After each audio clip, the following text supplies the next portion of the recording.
یہ آپ نے ناظرین کو بتائیں کہ بھارت میں مذہبی اقلیتوں کے خلاف انتہا پسند ہندو گروہوں کی کارروائیاں مسلسل بڑھ رہی ہیں۔ مودی سرکار خاموش تماشائی بن گئی۔ کرسمس کے موقع پر بھی متعدد ریاستوں میں مسیحی تقریبات کو نشانہ بنایا گیا، جس سے مذہبی آزادی پر سنگین سوالات اٹھے ہیں۔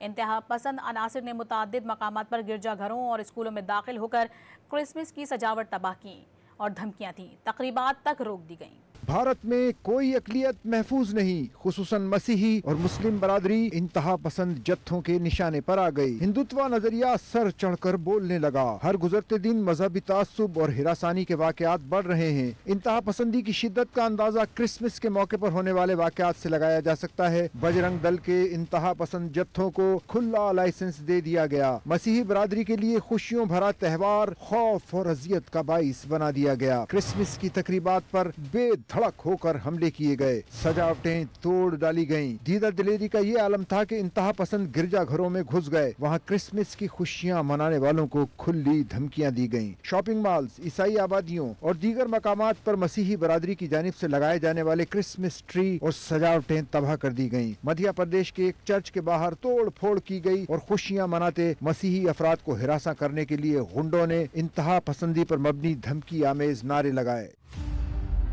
ایک جتھے نے آسام کے ایک اسکول پر حملہ کر کے توڑ پھوڑ کی اور کرسمس کی سجاوٹی اشیاء کو آگ لگا دی۔ چھتیس گڑھ میں شاپنگ مال کے باہر کرسمس فلوٹ کو تباہ کر دیا گیا۔ اتر پردیش، اڑیسہ، چندی گڑھ، کیرلا سمیت دیگر ریاستوں میں سینکڑوں مقامات پر حملے کر کے کرسمس تقریبات کے رنگ میں بھنگ ڈالا گیا۔